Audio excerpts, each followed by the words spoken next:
Who they? To all the Bengal fans out there, welcome back to another episode of Gridiron Jungle, hosted by your two favorite Bengals fans. My name's Rich. Here with my brother Philly Phil.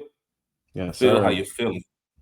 I'm feeling great. I'm ready to talk about one of my favorite position. I'm excited to talk about my favorite Yeah, position. man. We here for the pass catchers, man. We're not reading any comments. If you had any comments about our edge rusher episode, we're actually recording this right after that, so we won't have time to really read those in real time, but we will include them in our week one preview that will be out later this week as we discuss what's going on with the Bengals at Browns and also discuss our top 10 signal callers, aka quarterbacks in the league. But what way to talk about or preview quarterbacks than to talk about the guys they throw it to, which are going to be our pass catchers. This episode, we're just discussing the top 10 tight ends as well as the top 10 wide receivers in the NFL heading into the 2025 season. No Bengals news. Let's just go ahead and talk about it, Phil. Let's get into it. Yes, sir. Let's go Yes, ahead sir. and I'll kick things off at number 10. All I'll right. kick things off at number 10 for us with the tight ends. My number Let's 10 get it. is going to be a star. All right.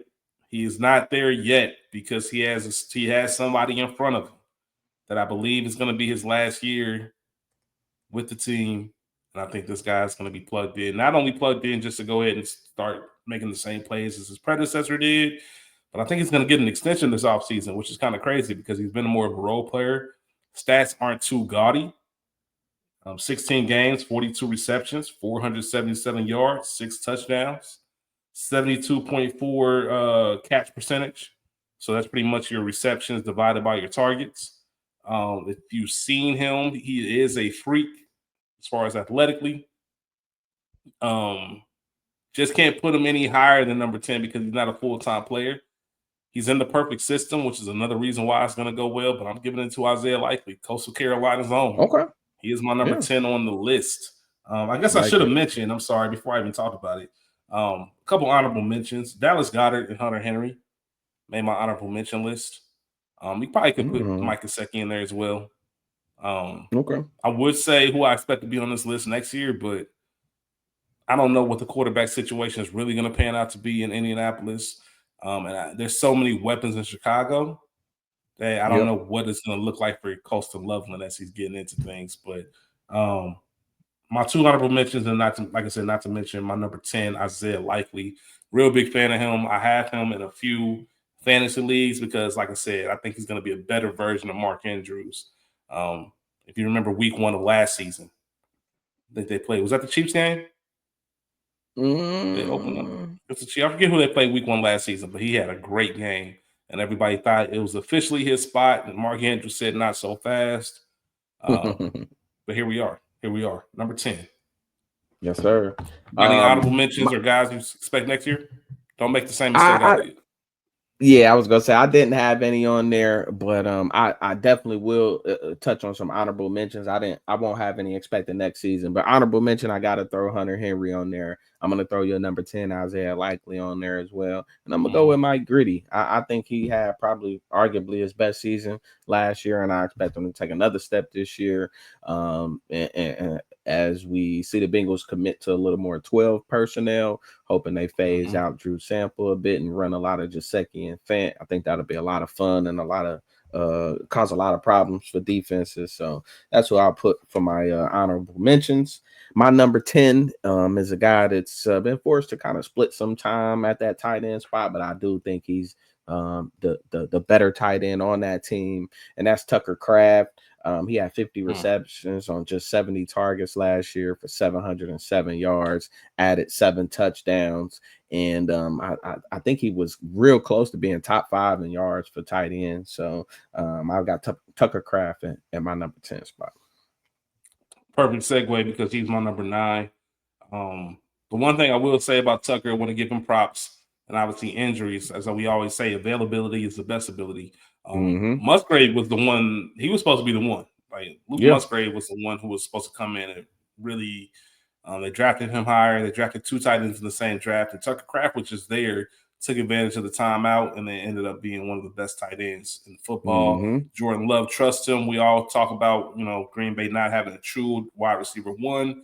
We'll see if it'll be Reed. We'll see if it'll be Golden, if anybody kind of blossoms into that role. But Tucker Kraft is someone you can count on, and the touchdown production is just you can't ignore that. So I do have him at number 9 on my list for the same reason you just mentioned.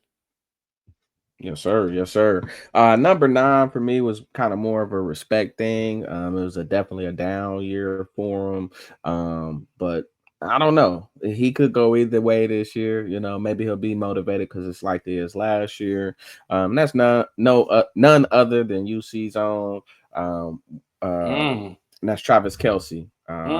He had 97 receptions, but only amounted to 823 yards, only had 3 touchdowns, was still top 5 in receiving yards for tight ends. So I got Travis Kelce at that 9 spot. No doubt, first ballot Hall of Famer.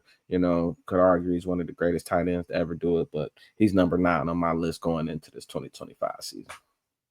All right. I ain't mad at it. He's higher on my list, but we'll talk about it. I get it. Number 8 on my list. Only played 11 games last year. Anytime he has an actual quarterback who knows how to kind of move around, make some plays, he is one of the top targets on their team. 64 catches, 505 yards, 5 touchdowns, 66% catch percentage. Cleveland Browns' very own David Njoku. Okay. If you remember when Watson went down a couple years ago or last year, whatever year that was, Njoku was maybe the prime beneficiary of Flacco playing, him and Judy. And I expect the same. Like I say, he's lower on this list because he only played 11 games last year. I've never been – the talent is there. He's kind of like the James Cooks of tight ends for me. When I mentioned, I'm just not saying – like I acknowledge the talent. I respect it, but he just doesn't – like once again, if I got the alert on the phone that said we just traded Mike Gesicki for David Njoku, I'd be like, I wouldn't be mad, but I just wouldn't. I'd be like, why we do that, man? I think we had everything we needed. But I do respect what he does. When he's healthy, he can put up big time numbers. I just don't see him ever being more than a number 5 on a list type of guy. It would shock me one day if he was top 3. He just doesn't, possess that for me. But very, very good. Worthy of being in the top 10. I have him at number 8 on the list. Definitely. That's fair. I totally understand. Number 8 for me, maybe kind of unexpected, maybe a curveball for some. But for me, it's a guy that's hard to ignore. He's just got a new team this year. Played with the Dolphins last year. That's Jonnu Smith. Had 88 catches for 884 yards, added 8 touchdowns. And when you think about him being the 3rd passing option in that offense, that's even that much more impressive. I expect him to be tight end 1 in Pittsburgh, even though, Pat Freiermuth is known as a favorite. I feel like he's kind of always kind of underperformed, hasn't quite lived up to the expectations that were set on him. And Jonnu Smith is reunited with Arthur Smith. That's his name, right? Arthur Smith, the OC there in Pittsburgh. I always mess up his name. Is it Arthur Blank? Yeah, Arthur Smith. Yeah, you're right. Yeah, but reunited with him. Used to be Atlanta.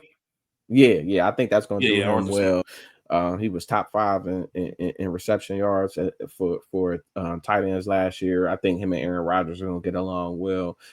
Maybe that second passing option in that offense. So Jonnu Smith was number 8 for me. I'm not mad. He had a great year.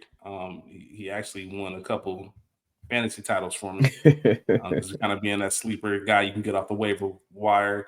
And yes, as a Pat Freiermuth fantasy owner, I will tell you he has not produced as much as you would want him to. But I had Jonnu Smith mainly because I've been aware of him. I obviously know his talent. I want to make sure that's the exception, or the rule, and not the exception. That was a big year for him. I want to see him do it again before I really start giving him top 10 consideration. But yeah, based off that year alone, he 100% should be on this list. But my number 7, I talked about his teammate earlier. This might be his last year in Baltimore, but he didn't end the year, right? Made some, had some big drops to close out in the playoffs against Buffalo, a game that you and I both thought that, Baltimore was going to win. Mm-hmm. Mark Andrews, 17 games, 55 catches, 673 yards, 11 touchdowns. He catches the ball when you throw it to him, almost an Yep. 80% catch percentage. He's been one of those productive guys out of Oklahoma since he's been in the league. Maybe you start seeing he's always kind of been more of a rumbling, tumbling type. Mm-hmm. Not a smooth finesse route runner. He's good at what he does, but he does have some. This is gonna sound crazy. I'm about to say he does have some bulk on him, but I'm always been a Mark Andrews fan, but I see the writing on the wall. I just think that's going to be it for him. I don't see how you extend him for big money if you bought some more, knowing you had somebody like Likely in the wings. And I believe they drafted another tight end last year or the year before, who's going to probably take that Likely role over. So the beginning of the end for him there, but he's still got a lot of football left. He's number 7 on the list. You probably would have caught him in the top 5 or 4 in years past, but For that's sure. why I have at number 7, Mark Andrews. All right. Number 7 for me was on your honorable mention list. Only played 10 games last year, but to me, he still belongs at number 7 on this list. That's Dallas Goedert for the reigning Philadelphia Eagles Super Bowl champs. 42 receptions last year, 496 yards, and 2 touchdowns in those 10 games. So still only 1 touchdown shy of what Kelsey had. So only had about 300 yards less than half the reception. So he still made an impact in those 10 games that he played, probably being the 4th option on that offense. So it's hard for me to ignore that. I got to give some consideration to that as well. So I had Dallas Goedert in my number 7 spot. Gotcha. I'm not mad at that at all. My number 6 is your number 9. That's where Travis Kelce comes into play. 4-time Yes, All-Pro, 16 games. You already mentioned the stats. If you look at it and you look at his numbers, there's a lot of tight ends who would love to have that stat line, and that's a bad year for Travis Kelce. So that kind of says everything you need to know. He's going to Canton. There's nothing else we really need to say. Probably going to be his last year. He didn't look as smooth and as fluid last season as he did in years past. Father Time catches up with us. I believe he's 35, about to be 36. So it sounds about right. It's kind of hard to keep going. I see him as a safety blanket, but if you're looking for pass catchers in Kansas City, look to the outside. Rashee Rice when he gets back, Xavier Worthy, Hollywood Brown, relying on the running game. Travis Kelce as your top guy that you got to worry about. I just don't see that happening for him anymore in his career, but he's been number 1 on this list for quite some time. So shout out to him at being number 6. UC's very own. Who you got at number 6, Phil? Oh, yes, sir. Number 6 for me is somebody that had a down year last year, only played 10 games, but the reason why he's still this high on my list is because I truly feel like he's one of the best route runners in the most underrated tight end in the football. He might be. He is. He is. And didn't score any touchdowns last year in those 10 games, which is definitely a knock. But the offense that he's in, he's with a new quarterback that I think highly of, despite where he chose to attend college. And that's TJ Hockenson, man. I got him at number 6. I think he arguably could be the most underrated tight end in the league. I expect him to be top 5 on this list without question next year, especially when you think about Jordan Addison having to miss the first 3 games of the year. I expect him to start fast and hopefully kind of be able to build that rapport with JJ McCarthy. So TJ Hockenson is number 6 on my list, and I don't know if he'll be eligible for comeback player of the year or anything like that, but I definitely think he's gonna have a bounce back season for the ages for sure. It's my number 5. I'll just let y'all know I got 3 Iowa Hawkeyes back to back to back, 5 from 3 to 5. All right. Number 5 for sure. He's criminally underrated, and he's so good when he's on the field. Last year was probably the worst scenario as far as what you want to use as his sample size of what he can do. But man, really, really wide receiver 2 behind Jefferson out there in Minnesota. You can plug and play with any receiver, or any quarterback. That is somebody who can kind of fit into any offense, and I think it will be a quarterback's best friend. TJ Hockenson is an absolute dog. if it wasn't for his 10 games and 0 touchdowns, I would like to put him higher. I would like to have him. I think he is. I would take him over the other 2 Hawkeyes that I have. Like if I had to just build a team, you factor in age and stuff like that. So I'm thinking about, you know, the youth side of things versus the overall production and value. But I love Hawkinson. He's my number 5. It feels weird. That's how much I like him because when you look at his numbers, like I said, 41 catches, 455 yards, no touchdowns. It's like, yo, how did he even crack your top 10, let alone top 5? But that's just the eye test. When you see him play, you know, like this is one of the best people at his position in football. So that's my number 5 pick. Who kicks off your number 5? My number 5, you already touched on him on your list. And that's Mark Andrews, man. I don't care. I don't care about the big drop that he had last year. I'm not a Ravens fan, so I don't view it in that same, that's one play to me. Yes, I'm still mad about Tanner Hudson week 1 of the Bengals season, but whatever. So be it. That was one play. But like you said, Mark Andrews, without a doubt, first ballot Hall of Famer, 55 catches, 673 yards, and 11 touchdowns in a down year. Splitting time with Likely, missed a few games. Well, he didn't miss any games, but he was out of a few games due to injury. He played in all 17, but you could say he missed a few with the injuries that he had. But Mark Andrews, to me, without a doubt, is still a top 5 tight end, and maybe Lamar's favorite target. So I think that says a lot. I know maybe. He definitely is Lamar's favorite target. I know maybe about that. I think he has some Ravens records. I don't keep myself well versed with Ravens records, but I believe he is up there with receptions or touchdowns. I know they broke one last year because whatever primetime game it was, they were talking about it or he was close to it. So whatever. You're a little bit higher on Andrews than I am, but still incredible player.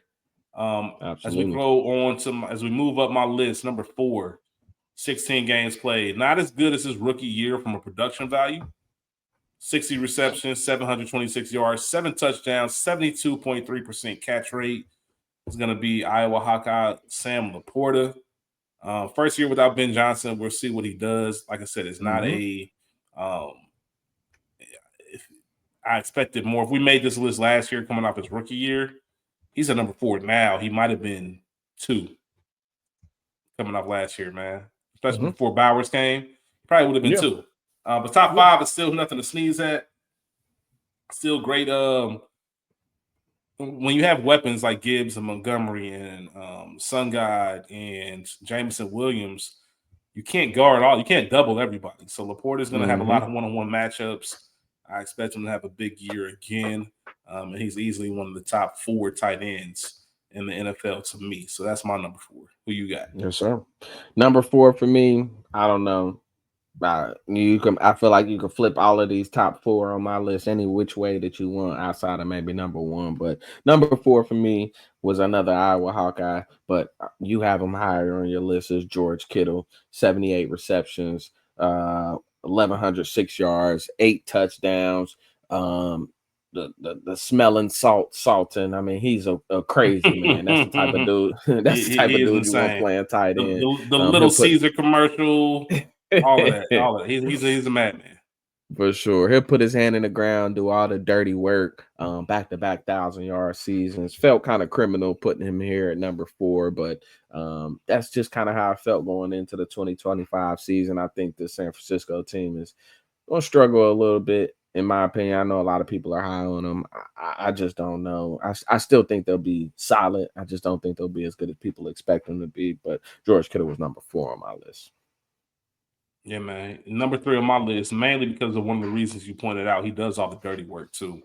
Tight end used to be one of those positions where you counted on him as a Drew Sample, just an extra blocker who maybe occasionally went out and caught a few passes. I mean, obviously over time that position has been revolutionized, and they are extra receivers on the field. But Kittle can do that for you and give you a little bit more in the blocking game. Best blocking tight end since Gronk, in my opinion. Yeah. As far as just going in there, doing the dirty work. 15 games, 78 catches, 1,106 yards, 8 touchdowns. By far the highest catch percentage on this list, 83%. So once again, if you throw it to him, he is coming down with it. just felt bad. I'm not felt bad, but just didn't feel right having him outside the top three. I think he's been solidified in that spot for a few years now. So shout out to George Kittle. He's Mm-hmm. number 3 on my list. Yes, sir. Number 3 on my list, man, super promising. Trey McBride, man, was definitely a focal You point of really that like offense. Laporta. I really like Laporta, man. I know you Okay, said keep you going. thought about putting him number 2, so No, I said but last year he would have been, after his rookie year, he probably would have been number 2. yeah, I didn't think yeah. about it this year. Yeah, but Trey McBride was number 3 for me. He got force fed the ball a lot. Had a lot more opportunities than the guy I got at number 2. But 111 receptions, 1,146 yards. I still don't understand how he only had 2 touchdowns, but Because he I got think the mayor of Munchkinland as his quarterback. I think the sky is truly the limit for Trey McBride. I mean, he's truly a stud, additional wide receiver on the field. He can really run every route as a tight end. So I had Trey McBride at my number 3 spot. Colorado State Ram. That's my Yes, number sir. 2. You just went over the stats. I don't need to go over them again. It's a real focal point in that offense. And number 1 target, even with Marvin Harrison Jr. We'll see how that continues to go with Kyler with that offense. But I don't see any kind of drop off. Once again, 111 catches as a tight end. He's only one shy of my number 1 on my list. He's still a young guy. Still a young guy, man. Still can go out there and run everything on the route tree. That is my number 2. I'm assuming we have the same number 1, but I don't know.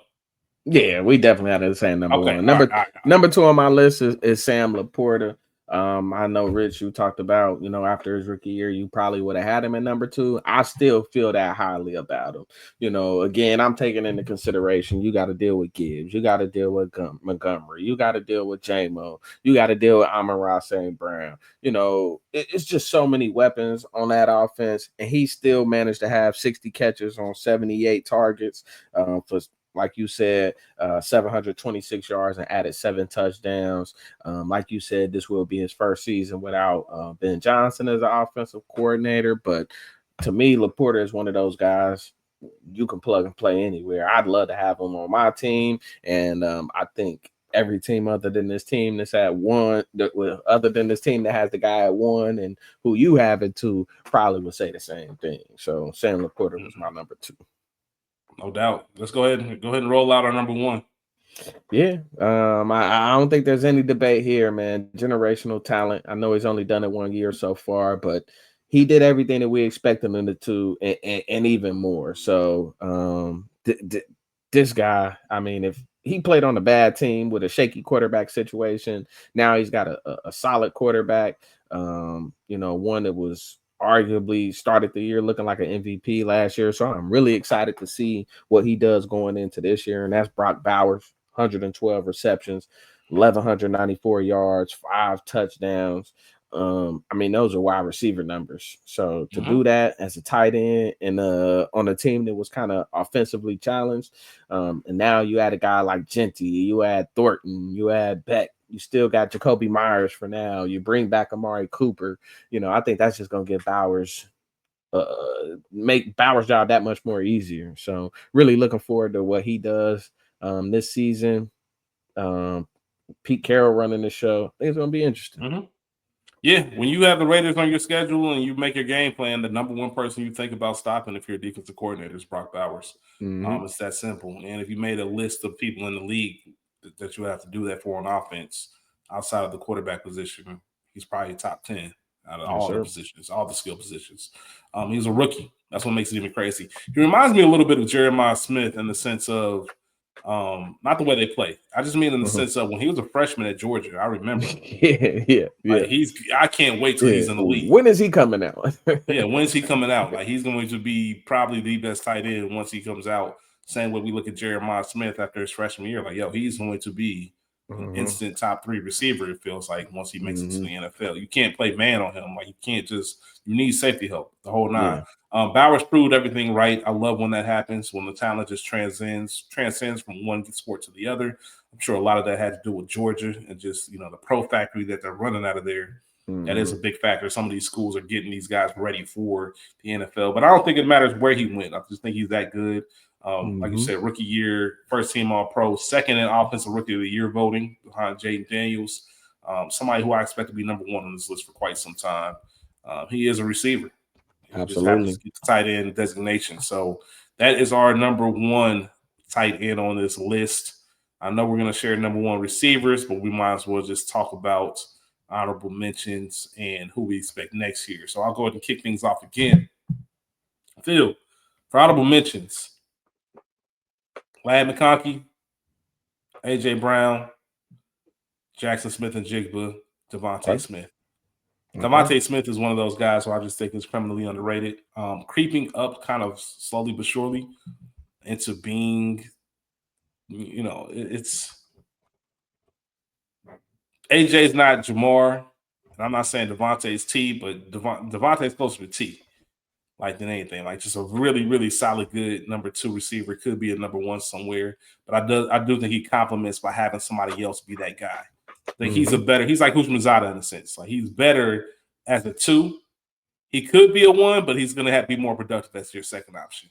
The guys I expect on this list next year, Lad for sure, and then also Marvin Harrison Jr. and Xavier Worthy. I think Xavier Worthy is going to have a big year, and I'm interested to see how they use him. If it's going to be a true wide receiver, more of a gadget guy, we'll see. But I think he's going to have a huge year, especially with some of the suspensions and other things they have going on in Kansas City.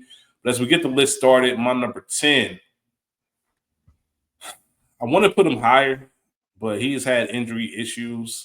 He needs to get that underway. But when he's on the field, man, oh man, is he a complete animal. Pro Bowl selection this past year, 12 games, 68 catches, 1,006 receiving yards, 7 touchdowns. The team that Phil loves to root for.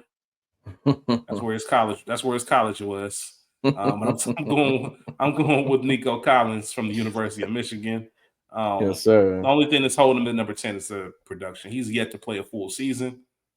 I want to see that happen. I want to see a little bit more production from him in that sense. But like I said, when he's on the field, he's top. He's creeping towards top 5. So Nico's my number 10 receiver in the game heading into 2025. Yes, sir. Man, it was so hard for me to leave him off the list. I had him as an honorable mention. Definitely should be top 10 on this list. Put him honorable mention. Expect the next season, whatever list you want to put him on. But like you said, a lot of that was just due to the injuries there. But yeah, man, hell of a player. Love watching Nico play, and somebody that I just didn't really see him being that, coming out of Michigan, and he's been, everything and more. So shout out to Nico there. My expected next season, I had a handful. I had Marvin Harrison Jr. I had JSN. I also went ahead and threw T-Mac on there. I think he's gonna get a lot of opportunities to truly show what he is or what he isn't. I don't expect him to crack this, but I wanted to make sure that I, threw his name in the hat because he's going to get a lot of opportunities.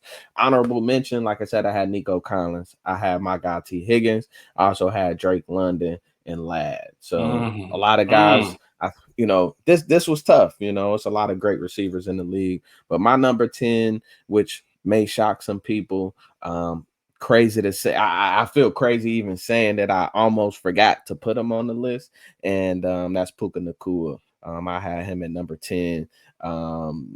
79 catches, 990 yards, 3 touchdowns, and somewhat of a down year, but still just no way I could have left him off that list, and I got Puka Nacua as my number 10. All right. Well, transition once again. That's my number 9 on my list. Once again, not because of talent, more so because of production. Only played 11 games last year. You have to play in order to kind of be ranked high on this list.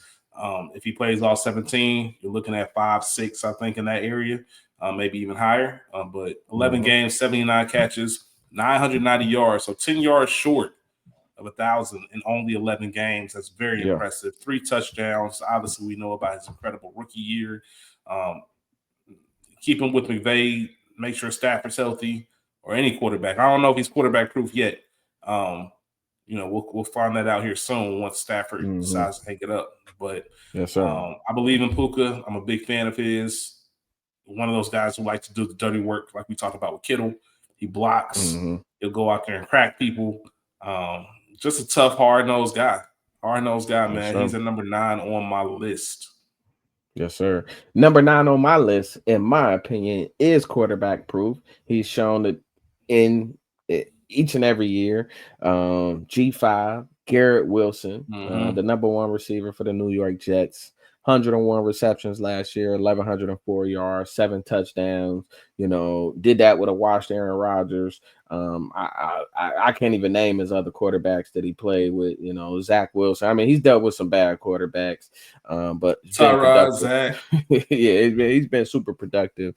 And Billy that's bagging groceries at Kroger. He probably threw it to him. There's no way I can leave this guy off the list, man.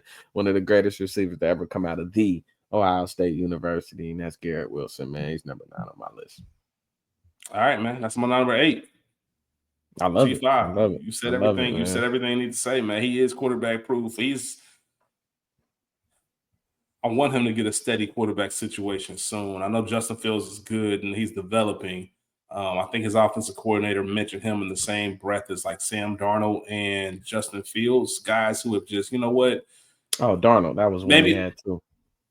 Yeah, maybe the people that maybe the team that drafted you isn't the right fit. Maybe you have to bounce around a few teams like Darnold, like Justin Fields, but maybe you'll find your right fit and everything's going to work out. Not Justin Fields, but who was it? It was Darnold and another quarterback. I can't remember. Either way, Justin Fields, I think he's going to be better as a passer. And we already know that if you throw it in his vicinity, he's going to go get it. So G5 is definitely going to be on that list at my number 8. Just one of the most talented guys in the league. Mm-hmm.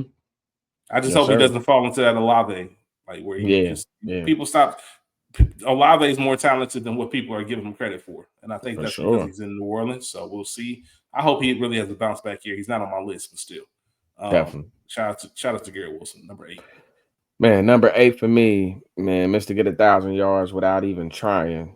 Did it this year, and just what did he play this year? Just 14 games, I think, 15 games.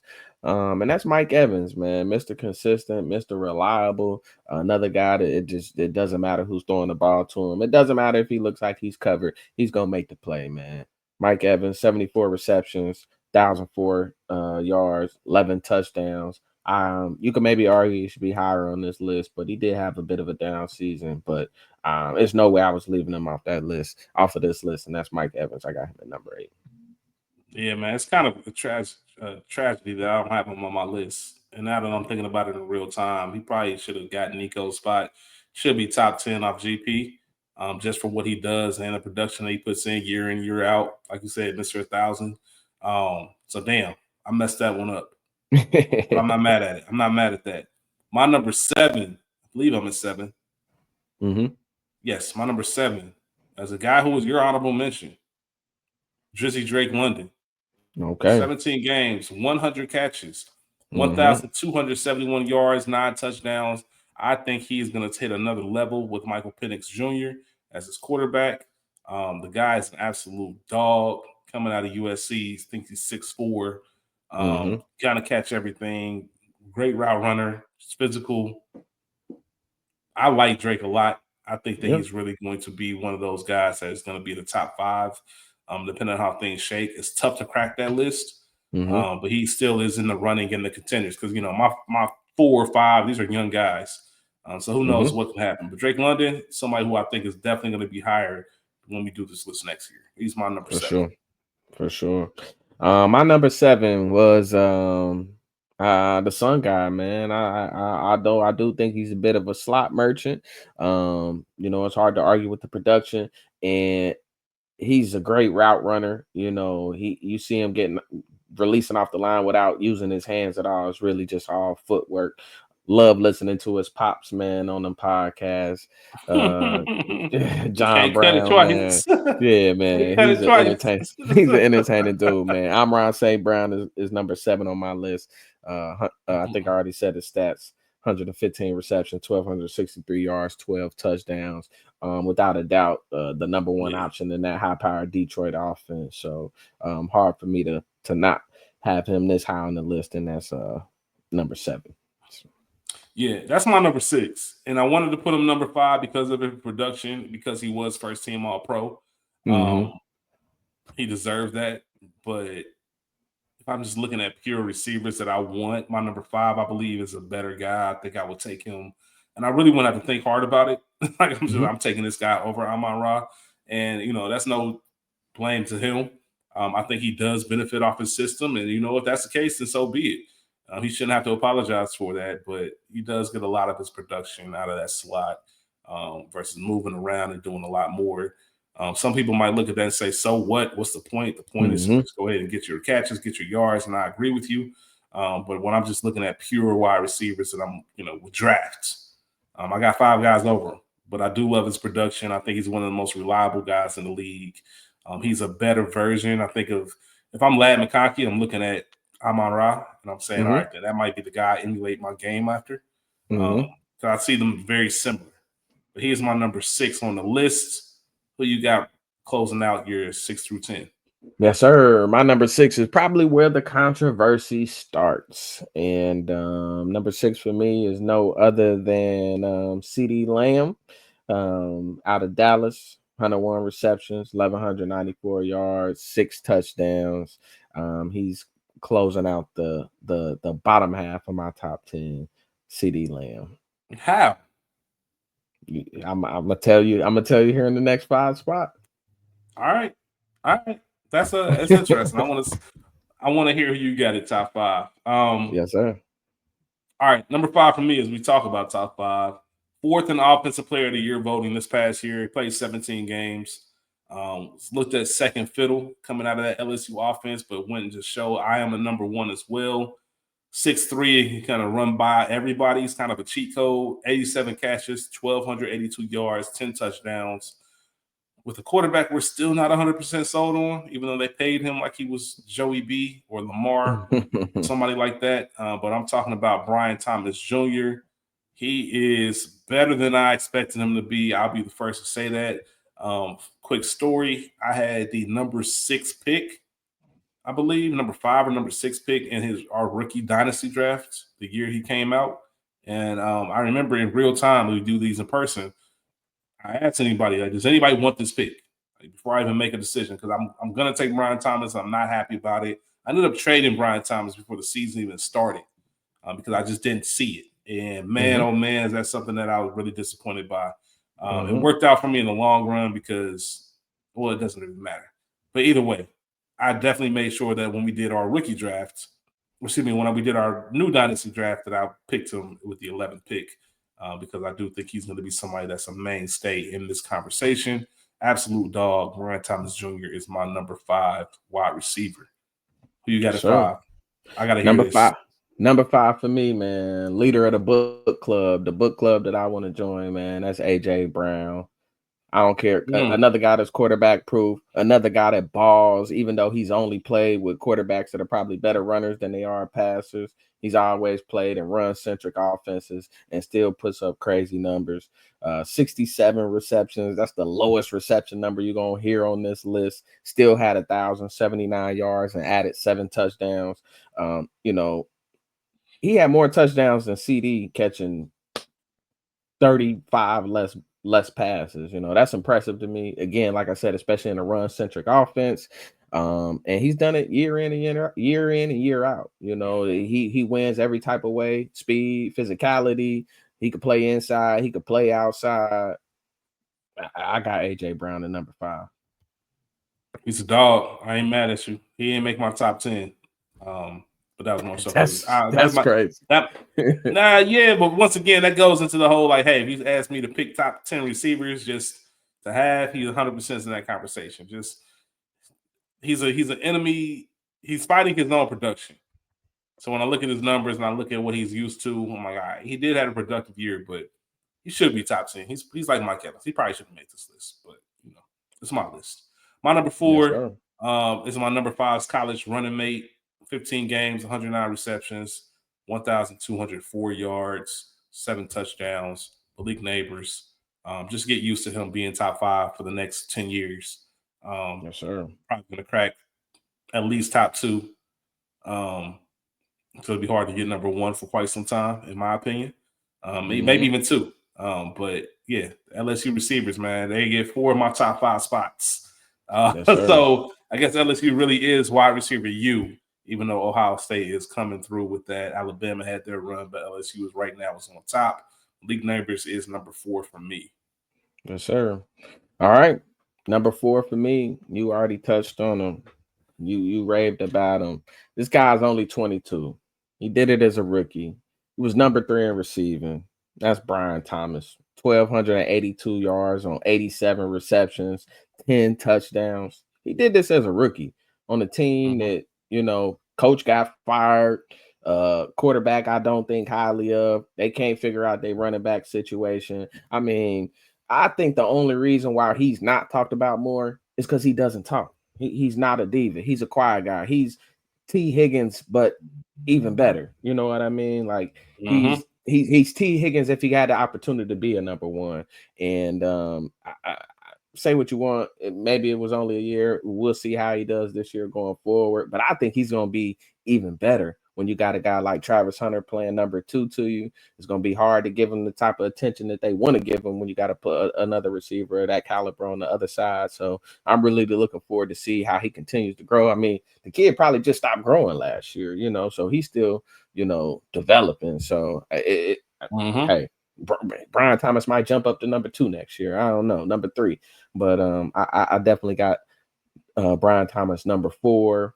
Maybe he won't jump up to number 2, but I think he might jump his teammate who I got at number 3. But I'll let you go ahead and touch on your number 3. Well, my number 3 is your number 6, CD. I'm not gonna react the same way I did with Roquan. Even though I think it is kind of crazy to have CD that low, but CD is second team All Pro, 15 games, 101 receptions, 1194 as far as yards, 6 touchdowns. A guy that is going to be that number 1 option week in, week out. Still goes out to produce. Just one of those guys, man. He's just in that conversation of just top 3 receivers, from his athleticism to his hands to his route running. There's nothing he can't do. CD just deserves to be number 3 in my opinion. He was just the 3rd best receiver I think I saw last year. Not mad at that. Number 3 for me is another rookie, the college teammate of my number 4. That's Malik Neighbors, another guy that outproduced your number 3 as a rookie. I'm on a team that was garbage. Revolving door at quarterback, terrible offensive line. He played a few games hurt. So I got to give it up to Malik Neighbors. I got him at number 3, 109 receptions as a rookie, 1,204 yards, 7 touchdowns. He outproduced CD in every category as a rookie with crap around him. So it's hard for me to not put him there, especially projecting into this year. I think he's going to get better quarterback play. I think he's going to have a little more improvement, a little more continuity going into this year. So it's kind of hard for me not project him being in this number 3 spot. So I got Malik Neighbors there. I'm not mad at that. I remember they played the Browns. They played at Cleveland. And Myles Garrett made sure he told him, "Hey man, you one of them ones." That's kind of all the praise you really need as a rookie. So easily my highest rated rookie, and we might as well just get into it. Number 2 on both of our lists is going to be Justin Jefferson. Number 1 on both of our lists is going to be Jamar Chase. Similar to BTJ and Neighbors, college teammates at LSU. All of these, like I said, 4 of my top 5 are LSU receivers. Neighbors is the one with the receivers record at LSU. Right. And yeah, you look at all these guys, it's really insane. Jefferson's been doing it since he stepped in the scene. He was first team All Pro along with Jamar. Jefferson had 17 games played, 103 receptions, 1,533 yards, 10 touchdowns. And then you obviously pass it over to the Triple Crown winner. Obviously, for those who don't know, Triple Crown means that he led the league in receptions, receiving yards, and receiving touchdowns. 127 receptions, 1,708 yards, 17 touchdowns, first team All Pro, 8th in MVP voting, 3rd in Offensive Player of the Year voting, 4 on top 100, just big Uno. Joe was that 2019. When you look at that LSU team and they say it's one of the best college teams ever, that is the reason why, because of all this production. I don't know if they're better than the 2001 Hurricanes, but maybe we can do a simulator on Madden or college football one day or something. But sure. I don't think there's any question that those are the top two. I think Jamar really made the gap when Jamar first came into the league, which he came in a year behind Jefferson. Mm-hmm. It was immediately defined that Jefferson was the better receiver, and I think that Jamar had been working on closing that gap, and not only did he close it, he actually surpassed it and opened it up a little bit more, going the opposite direction, to where now Jefferson is chasing Jamar a little bit. When you see him on the field, I think you have a good problem if you have to choose between one of those two. I just think that with Jamar's balance, I just think with his running ability after the catch, the top 100, if anybody watched that, everybody talked about him being a running back really with the ball. I've raved about his balance. Like he doesn't fall. Like he doesn't fall over. And I know that's one of those weird, fascinating things, but he doesn't fall over. Like he is incredible. He's an incredible athlete, and his availability, all of these above, man. I just think I'm still not calling him the GOAT, especially when you got somebody like Jerry Rice that still exists, Randy Moss, Terrell Owens, all these guys. Name all. I know. I'm not fighting. Here's the thing. That's my point. I'm not calling him the GOAT, but I'm no longer arguing with you when you call him. Yes, sir. That's how good Jamar is. He's going to be number one on this list until he decides he doesn't want to be number one on this list. There you go. There you go, man. I don't even need to say who my 1 and 2 is. For some people, there's been questions, like you said, about who was really 1 and 2 between Jamar and Justin. I don't think there's ever been a question. I felt like Jamar was the one in college, and I felt like never. One. No, I've never felt Jamar is the one who won the Biletnikoff. Remember. I've always felt like even they were 1A. Even in the pros? Yeah, I've always felt like they were 1A and 1B. The thing that I respect so much about Justin Jefferson, though, and the reason why I started to look at him even in that light as the top, is just his footwork is so crazy. He's not that strong. He's not that fast, but he's just always open. Jamar is physically gifted. Like, you look at Jamar and you're like, this dude is unreal. Like you said, he's built like a running back, but he does everything that you will want a receiver to do. I mean, he the way he tracks the ball, the way he uses his hands to get receivers off of him, his ability to sell moves, just his ability to cut. I mean, he's just next level. There's just no weakness in his game. But I've always felt like Jamar has been him. I'm just grateful that we were able to get him, only receiver in the league to average 100 yards a game. There's 17 games. He had 17 touchdowns. I mean, it wasn't even close as far as him in that category. I think Terry McLaurin was second with 13 touchdowns. John Ryan had 12, as I stated earlier. So Jamar is just him, man. And I think he's hands down the best receiver in the league. I've already stated I think he's the best player in the league. I think he's the best skilled guy in the league. So I can't say enough about Jamar. Uno is truly that in my book, and that's Uno. Nothing more to say. That's a great way to end it out. Yes, sir. Please let us know what you think about our list, top 10 receivers and tight ends. Receivers is a little bit more difficult than I thought. Left a couple people off. Go ahead, Phil. Yeah, I need to know in the comments from anybody that listens, whether you know us or not, what is crazier? AJ Brown not being top 10, PD not being top 5. Talk to us. I need to know what's crazy. Yeah, AJ Brown and Mike Evans are kind of buzzing on that one. But yeah, let us know. Let us know what you think. I'm cool with that. I'll wear that. Players mess up. So with that being said, we're coming close to our top 10 series wrapping up. We have one more selection, which is going to be our quarterbacks.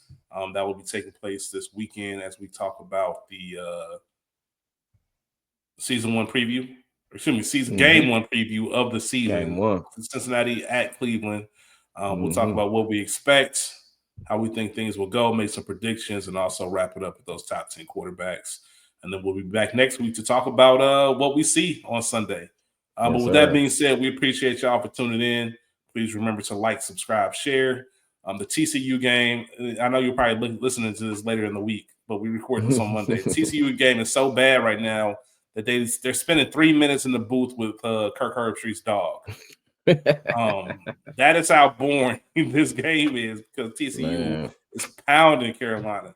But poor Bill. I digress. We'll see y'all this upcoming weekend with the preview. Like, subscribe, share. Until then, who they?